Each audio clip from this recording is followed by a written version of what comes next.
I hated CBGB. I never even went to see a show there, but I had to play a solo acoustic set once for one of those music seminars. And I asked for some water. The waitress just looked so mad. She's like, "We don't give water away for free here. The owner says it takes up too much money."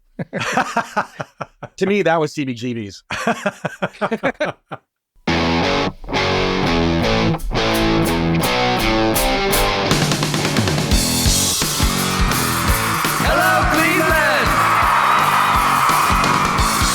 Turn your speakers up to 11 because it's time for Too Much Effing Perspective, the podcast that asks musicians and entertainers to relive their most Spinal Tap moments when nothing goes right and everything gets kind of weird.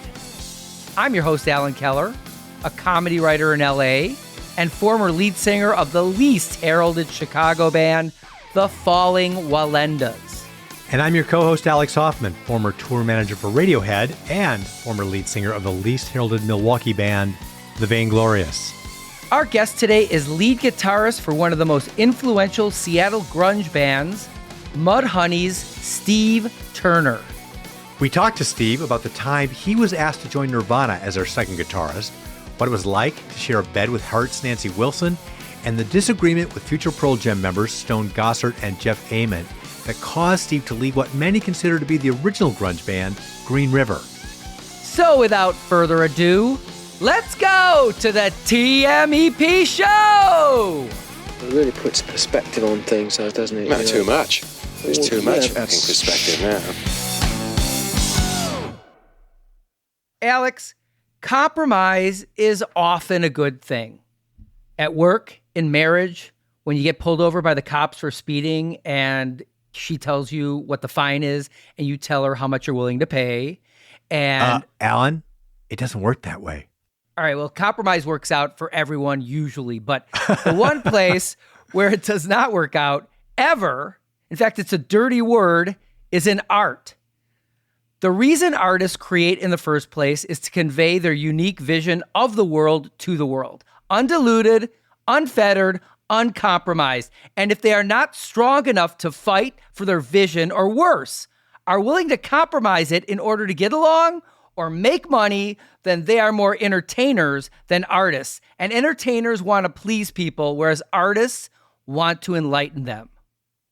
I think our listeners are starting to get a sense of what I have to deal with putting on this show as a quote-unquote partner. It's Alan's uncompromising vision. I have compromised many times, but for sure once. That was last season. I'm not sure which episode it was, but I vividly remember having that bad feeling of having compromised. Sell out. Well, look, I think there are lots of compromises in bands. I mean, that's one of the reasons they stay together. Au contraire. That's why they break up virtually every time. I know you hate when I bring up the Beatles every episode or two, but by the end, obviously, if you saw Get Back, John, George, and Paul all felt like they were compromising too much and they wanted to go on their own, and they did.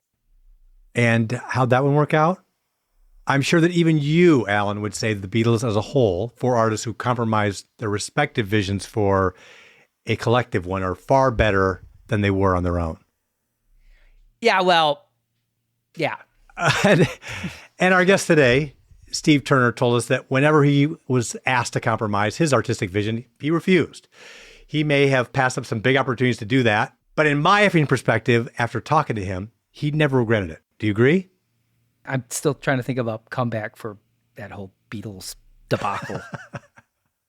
Well, listeners, while we're waiting for Alan to compromise and admit that I was right, I'm not doing it. We're going to talk with Steve Turner, who, along with singer Mark Arm, drummer Dan Peters, and bassist Guy Madison, put out Mudhoney's most recent album, Plastic Eternity, on Sub Pop Records.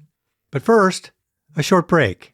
And now, the author of the definitive book on grunge, Mud Ride, A Messy Trip Through the Grunge Explosion, Mudhoney guitarist Steve Turner. Well, nice to see you, Steve. Thank you so much for joining us today. Sure. It's a pleasure to have you on. We're just going to start with a very simple question for you. In the movie This Is Spinal Tap, What is your favorite scene?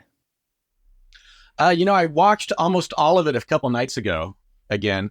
And being in a rock band and killing time on tour buses in Europe, we've probably watched that movie together as Mudhoney probably 50 times.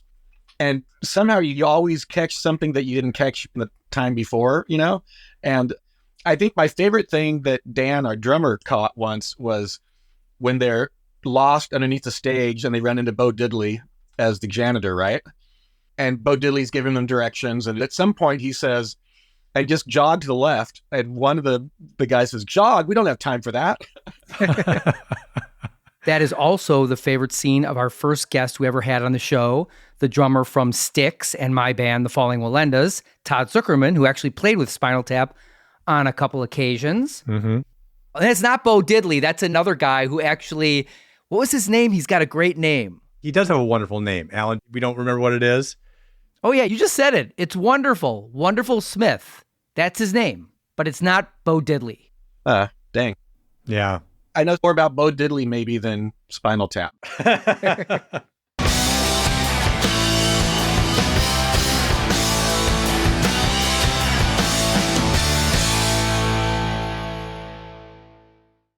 My friend Ty Durbro says that you are his second favorite guitarist after Eddie Van Halen.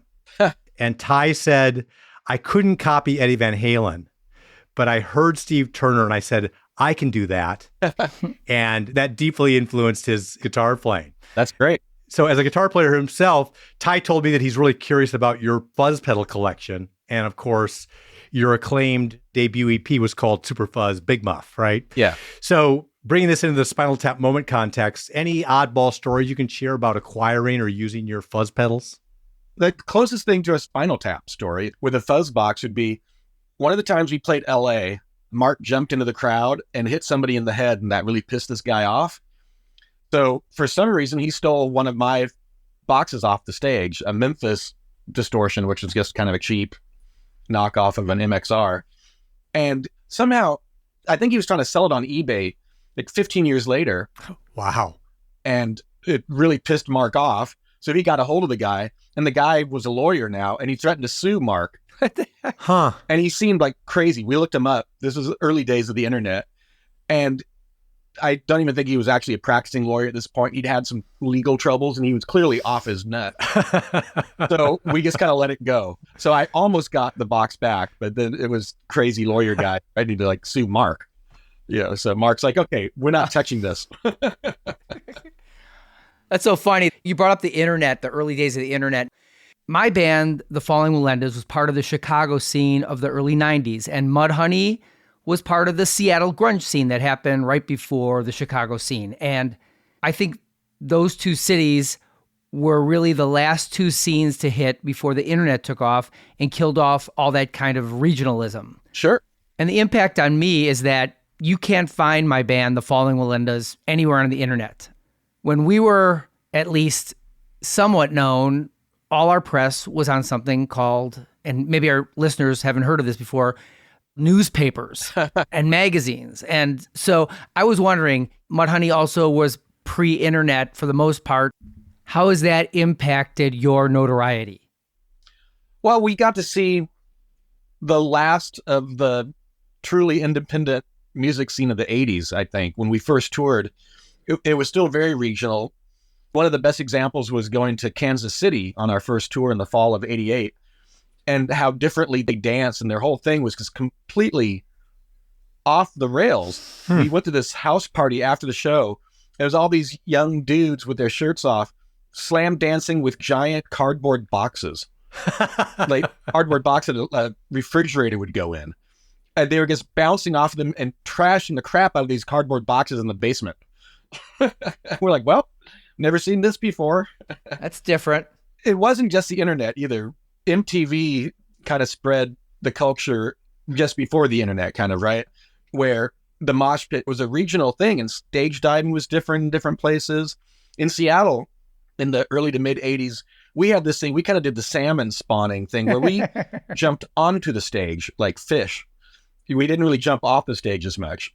Some people did, but it was mainly making a very slow motion pig pile on the stage which I'm sure the bands love. Remember the pogo guy in Madison? Oh, yes. Marco Pogo. Oh, yeah, Marco Pogo. Oh, God. You know, he came to so many shows that I booked at the Wisconsin Student Union. He would just pogo up and down at every show. He was there, right? Yeah. Austin still has a guy that, I can't remember his name. He's got a clever name as well, but he still goes to shows and acts the same as he did in the late 70s. What if the same guy? I mean, he just kept pogoing all the way to Austin. So I was wondering, any strange Mudhoney heads or Green River heads that you remember to this day? Maybe they're still around. Maybe they're in your basement right now. Smashing boxes. Oh, there's characters out there. There's a real Seattle character named Chad, but in the early to mid 80s, he went as Slam Hate. That was his punk name. Nice. And he was a real sweetheart, kind of a big guy, kind of lumbering guy. But he was at all the shows all the time. And I'm trying to remember what his girlfriend's name was, because it was equally as ridiculous as Slam Hate. But yeah, he still is in Seattle. He doesn't come to very many shows anymore, but he works at the Pike Place Market, so I still run into him every so often. Oh. Stone Gossard from Green River and then Pearl Jam, of course, he said Chad was coming to the last Mudhoney show in Seattle, but Stone failed to get him out of the house. Because we were like, Chad's coming, Slam Hate's coming. Speaking of Stone, I want to ask you about your new book, Mud Ride, A Messy Trip Through the Grunge Explosion. In the foreword, he said, "I love you, Steve. Thank you for lowering the bar for everyone." What the hell do you mean by that? I love Stone. He's one of my closest friends. But, you know, he can be snarky. I'm snarky about Green River and Mother Love Bone in the book. There's a reason we weren't in a band together for all these years, but we're great friends. And I love that because I did not want to get better on guitar.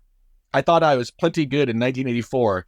And I argued that so much of my music that I loved and still love is garage rock made by people that just picked up instruments recently, be it hardcore or 60s garage or whatever. So to me, I always thought getting better was the enemy. So I never practiced. I mean, I finally gave in and started trying to get better at one point, but only on acoustic guitar. The electric stuff, there's 2-finger bar chords and just kind of wing it on solos and stuff. One of my best examples of what not to do is I love the Kinks, the 60s Kinks, up through the early 70s. And then it's like Dave Davies got too good on guitar and his solos just sounded like generic hard rock Ted Nugent dude solos instead of that singular thing that he did in the 60s. He got too good to be Dave Davies. So then he was just a generic guitar player. There's really something to that. I was talking to my daughter's friend and she had given up guitar and said she just wasn't getting any better. And I said, listen to me, I suck. And that's the key to my writing. I can only play my one fucked up way. And that's why I have, I think, a certain style. Yeah. And there's certain people that have said things about my guitar playing that I think is awesome. Jack Endino, the producer, he analyzes things. He's a total egghead when it comes to this stuff. And what he figured out, and it kind of ruined me for a little while, he goes, I finally figured out what it is you do. You're always 2 frets below where you should be when you're soloing. Made me overthink it for a while. I'm like, wait, what do you mean? That's interesting. You know, I'm like, well, it sounds good. I don't know. Yeah. Well, that's the thing. Like, we had a guitar player in our band who was great. His name was Arch Alcantara. And I remember we were in the studio recording our album and he started doing, what's the Rush song? Is that... Spirit of Radio. Spirit of the Radio, right? And I'm like, wow, that is so amazing. And he's like, Alan, I wish I couldn't play this. I wish I could play like you because what you're doing, I can't play. And I don't think anyone else can, nor would they want to. But, right. You know, and I think that you can use your deficiencies to your advantage, right? And, you know, there's certain bands that are our favorites and the cornerstones of a lot of what we do, like Flipper. And I swear I'd have no idea what that guitar player is ever doing. It doesn't make any sense. I don't know if he's tuned differently. I watch his fingers and I look at and I hear, I go like, nope, none of it makes sense to me.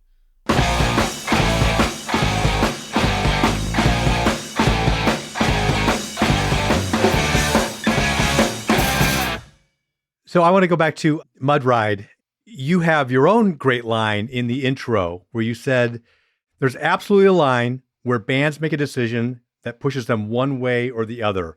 When a record label suggests that you need to, quote, sweeten your guitar sound, get a singer with the right look and vocal range, or write something that can be played on the radio, you either acquiesce or tell them to go fuck themselves. We always chose the latter. When you chose the path of saying go fuck yourself, can you think of a Spinal Tap moment or two that came out of that decision-making? Sure. After we did Every Good Boy Deserves Fudge in 1991, that's when it came out. And this is before Nirvana hit big and Sub Pop was struggling financially. We decided to leave Sub Pop. And our first idea was to go straight to Caroline Records, who was distributing Sub Pop at that point, who had Smashing Pumpkins on it. Right. So we met with the head of Caroline. He literally said to us, well, you guys are going to have to sweeten up your guitar sounds a little bit and tour 9 months out of the year like the Smashing Pumpkins do. And we just looked at him like, no, we don't. We don't do that. We'd been touring for like 3 years at that point. We're like, no, why would we sweeten up our guitar sounds to do anything? I mean, we will do what we want to do. If that requires more gentle guitar sound, that's fine. But he literally said, basically, act like the Smashing Pumpkins. And so that's what made us decide, well, if the guy from Caroline is telling us this, we might as well talk to the major labels because they couldn't tell us anything worse. Right. And right. He ended up on Prize, and they didn't say any of that. Because we did Every Good Boy Deserves Fudge on an 8-track recording machine in the basement. And the guys there were like, yeah, a lot of the best records were made on 8-track. Not a problem. So Caroline was really the only label that was barely even a notch up from Sub Pop at the time. Really, it was. And they were the ones telling us to sweeten our guitar sounds. And we're like, no. Well, I think they probably hired Bobby Fleckman, and that's why. This gets me to thinking that, not all disagreements are between the band and the record label. Most come from inside the band. For example, in Green River, there was a major split between you and Mark Arm and Stone and Jeff. What was that about, and when did it reach a breaking point? Well, I left early on. I left after the first Green River record because it was very different directions we were going at that time. They were really into Iron Maiden and like more of kind of a commercial hard rock, heavy metal stuff. And I had just discovered Billy Childish, and I was completely obsessing on teenage 60s garage bands. And it was obvious that I needed to get out of there. Green River got way better after I left. They did. They got Bruce Fairweather on guitar, and he kind of simmered them down into more of a kind of a Aerosmith kind of classic rock kind of groove instead of a more overtly metal thing. And that's when they made their better records, like after I left. I mean, honestly, you actually don't hear that very often. I realized it was my time and I bowed out as opposed to, stuff being thrown or names being called or things like that. I say it in the book. I was a total asshole before I left the band. I realized I was like, God, I'm being such a freaking jerk here. I need to get out of this band and let them just go on their merry way. I'm glad you said that because after watching a bunch of interviews with you and Mark Arm, I was struck by the generosity of spirit between you guys and the other Seattle bands. Am I wrong to think that there was a sense of camaraderie in that grunge scene? We were all pretty close and good friends. It didn't feel competitive to me ever because there was nothing to compete for, really. It just didn't matter. We had the same 100 people coming to all of our shows, and then we'd go to the same house party after the show and, argue about music, but in a friendly way. It was like, okay, well, which band of ours is going to play together next weekend or next Tuesday night? Because there was a couple of years where we had Tuesday and Wednesday nights, basically, at the clubs where we could play our original music or whatever you wanted to call it. Yeah, but, there's always a zero-sum mentality where your success is going to somehow diminish me. And it's refreshing to see, like, even the fact that you were asked to be the second guitarist in Nirvana. And like, we read about it and you're like, they didn't need me. And I'm glad I didn't do it. And all the power to those guys. And you just don't hear that much. I wish I had given it a try and recorded a song or two with them. Right. Because our drummer, Dan, recorded one song with him, and he still gets nice little paychecks every now and again. But, that was a different thing. I mean, after Green River broke up finally, Mark and I were going to start doing another band together, but we really hadn't gotten it together yet because I was living up in Bellingham, Washington, going to college. And he and some of his buddies were doing a cover band just for fun. And the first name for Mother Love Bone was the Lords of the Wasteland. And they played a show billed as the Lords of the Wasteland. And Mark, I'm pretty sure it was Mark because he's a funny guy, came up with the idea of calling their cover band the Wasted Landlords, which absolutely just destroyed the whole idea of the band name, the Lords of the Wasteland, which just took all the wind out of the sails of those guys. So they came up with Mother Love Bone. Well, I come from a band called Women's Liberace, so I shouldn't talk. That's pretty good.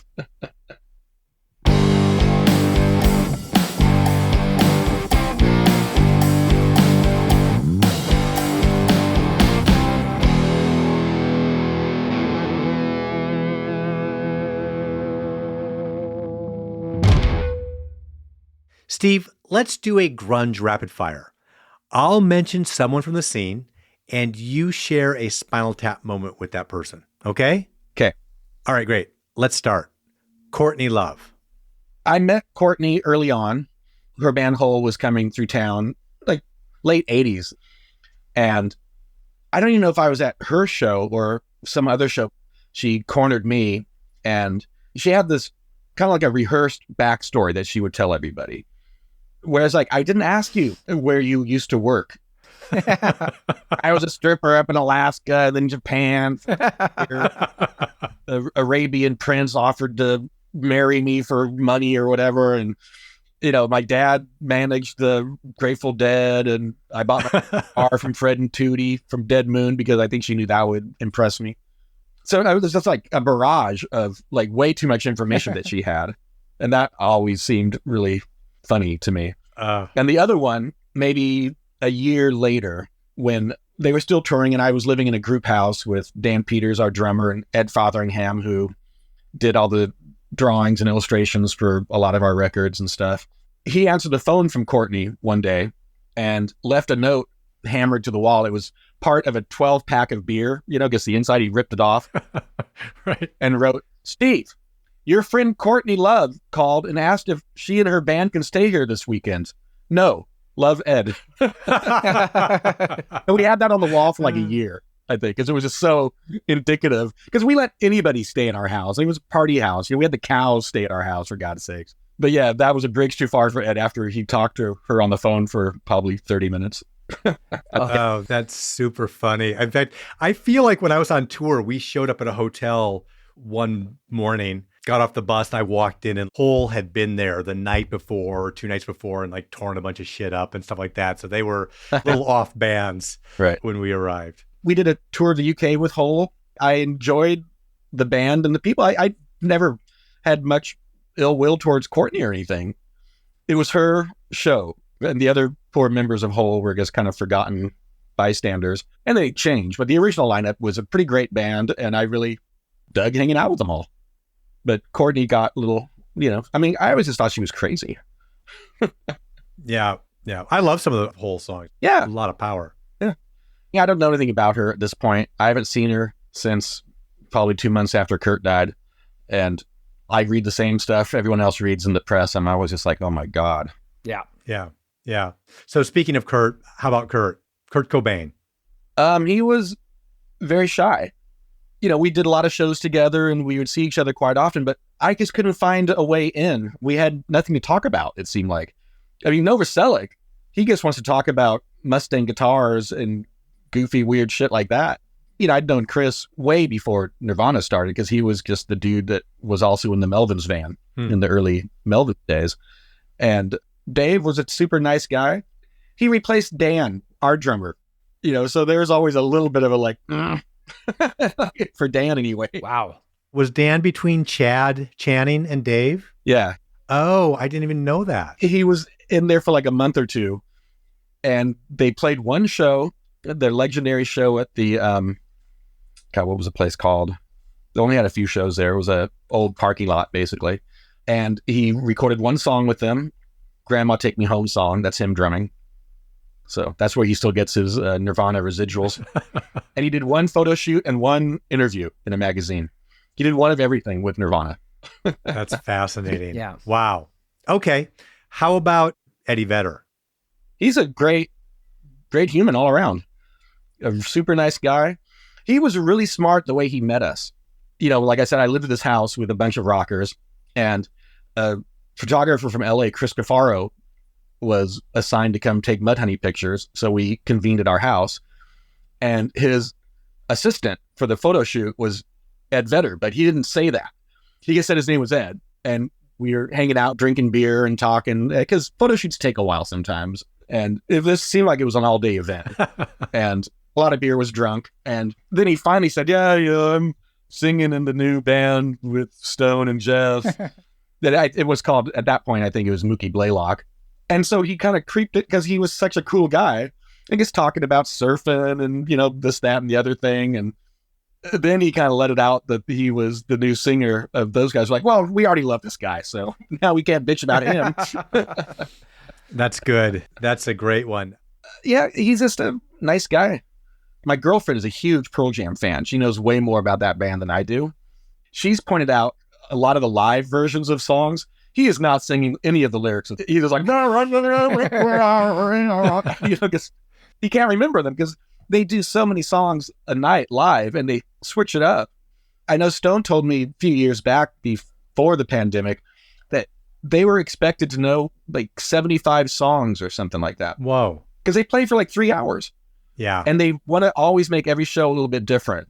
I want to tell an Eddie Vedder story that I got really lucky when Pearl Jam was on their first tour on 10, right? That was their first major label record.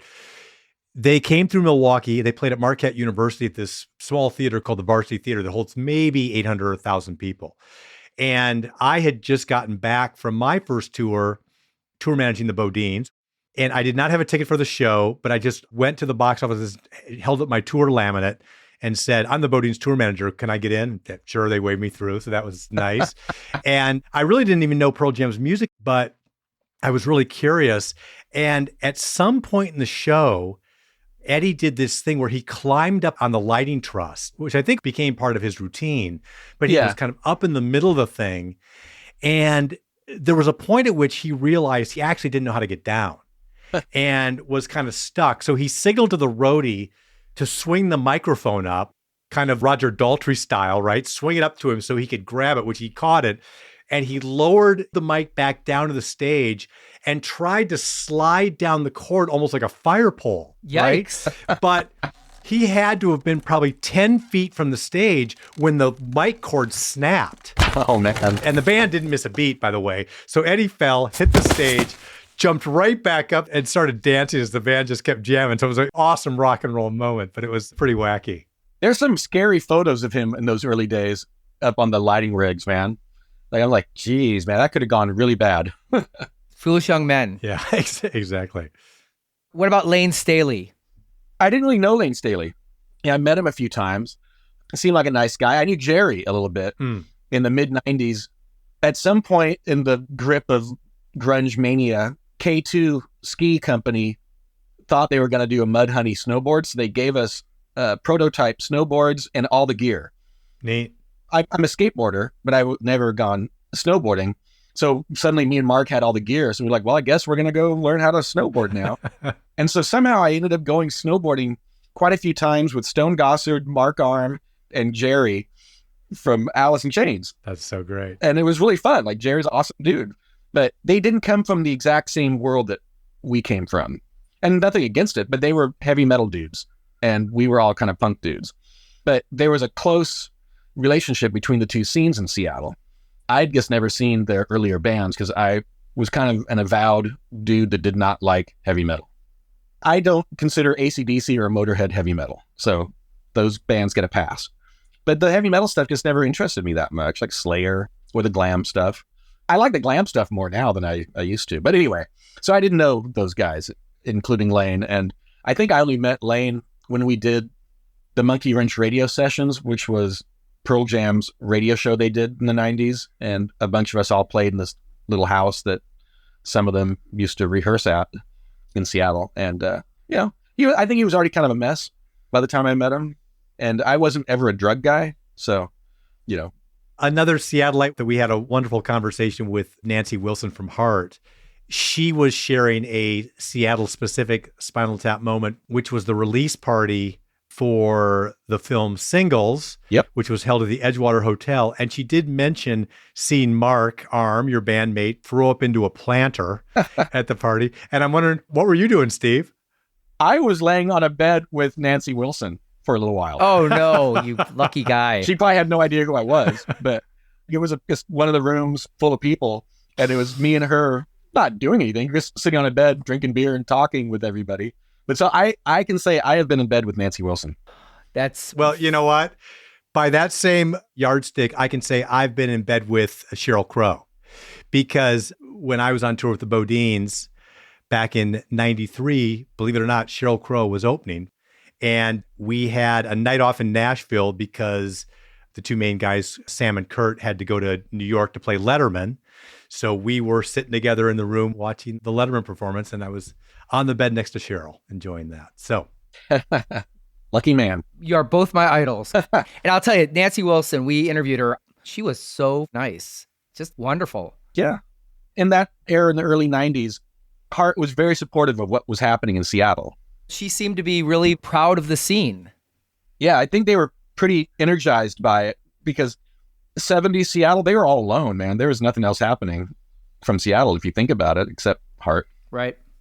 I'd like to ask about two more people, Steve. This is kind of going away from Seattle folks, but certainly folks with whom you've interacted a lot. So didn't Wayne Kramer, the MC5, play in Mudhoney for a while? He did one song with us. Oh. It was after our original bass player, Matt Lucan, had quit, and we weren't sure if we were going to continue or not. And we took a year off. Mark and I did a record with one of our other bands, Monkey Wrench, and just kind of ignored the whole situation for a year. And then after a year, we were kind of pondering what to do. Like, I still wanted to play music with Mark in whatever capacity, and Dan. And so we thought about, well, we could just continue as a three-piece, the three of us. I was like, I can play bass and guitar and we can record stuff. And at the same time, Wayne Kramer had some of that kind of silly Hollywood money to put out a compilation record of bands like Punk, Past, and Future or something like that. And he wanted us on it. So he came up to Seattle and met us, and that was super exciting. I brought my copy of the MC5 Back in the USA album on 8-track and had him sign it for me. Awesome. And he was downstairs in the room when we were kind of playing this idea for a song that we had. And he kind of looks at the room and was like, do you guys not have a bass player? And I was like, well, I'll probably just play bass in the studio on it. And he said, well, what if I just play along right now on the bass? And so he did. Nice. And it was so much better than anything I would have thought up to play on the bass that I realized my theory of being able to do both bass and guitar in the same band was completely wackadoodle. We were very happy and thankful and excited to have him play the bass on one song. You would consider that MC5 is a heavy influence for you guys, wouldn't you say? Yeah, no doubt. Yeah. We argue amongst ourselves which is our favorite MC5 record. I don't really care for their first record that much. It's a little too sloppy in a weird way, which sounds even dumber now that I just said it out loud. It's on tape and it never goes away. Yeah. I love Back in the USA. I mean, I can do without the Chuck Berry covers on it, but I love that record. And the third record, High Time, I think, is what we all decide to agree on as our favorite MC5 record, because it's kind of heavy. I mean, Mark also sang in the reconstituted MC5, remember? Oh. But yeah, he was there for one song. That's cool. Cool. I did not know that about Mark. Yeah, he did a whole world tour. Oh, wow. Like in the early 2000s, whenever they were doing that, when there were still several of them alive. Yeah. Wayne is healthy as hell, though. He doesn't look anywhere near his age. And then last, one of Mudhoney's early tours was with Sonic Youth in the UK. How about Kim Gordon? Oh, man. In 1983, I bought Confusion is Sex, and that record kind of blew my mind. And then I bought their first record because that was the only other one they had at the time. And they came through Seattle really early on, and they had Green River open for them while I was still in Green River, maybe early 85. And then after I left Green River, they played another show with Green River maybe a year later. And Thurston in particular was pretty turned on by what was happening in Seattle, I think. He's the total record nerd of the band. Apologies to the other members, but Thurston wins for record nerd planet, I think. But yeah, so they were very early in helping Mudhoney a lot. And they lent their credibility to us in a way. We toured the States with them in the fall of 88 and then did the UK in the spring of 89. It was a blast, and they're awesome people. And any Spinal Tap moments from those early tours with them? Well, one of the funniest things is our first show with them was in Newcastle, UK, and it's known for Newcastle Brown Ale, right? Yeah, love it. That's the only time I've ever seen Thurston drunk, was that first night on tour with us. I think he felt he needed to try to keep up, and they realized there's no keeping up with Mudhoney at that era. So that was funny because he was drunk. And I'm still pals with Thurston, and if he comes through Portland, I will still go pick him up and take him to record stores. Kim's awesome. I haven't seen her for a while. She just turned 70. Yeah, she was 5 years older than Thurston from what I remember. And she still is. I read Kim's book. It was awesome. I'm really looking forward to Thurston's book because if no other reason, the photo they picked for his book is very much like the photo on the cover of my book. And so I texted like, dude, our books look the same.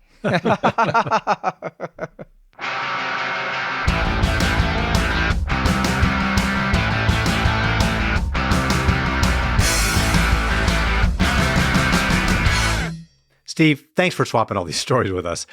Where can our listeners keep up on Mudhoney, find the new album Plastic Eternity, learn more about your projects? Your book. Man, you can find out all about Mudhoney on social medias like Instagram. I'm Steve's Bad Ideas on Instagram. I know Mudhoney just came back from Australia not too long ago. Do you have tour dates the rest of this year? We do. We're going back on tour around October 15th for a little over a month in the States.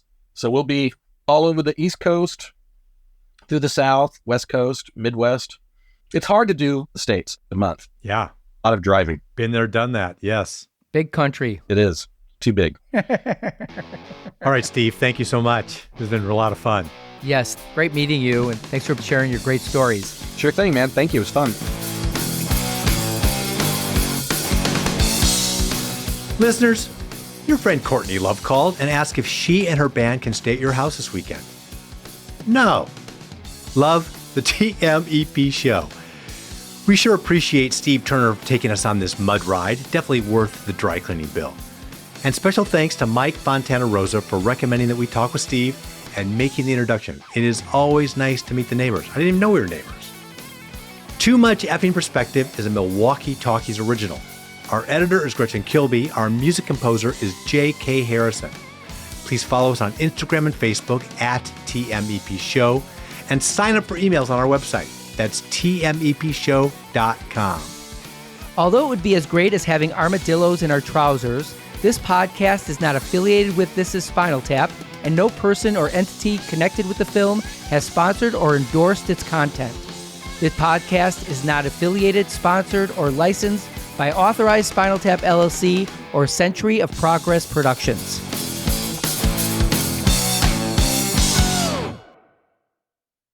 Evergreen Podcast Network.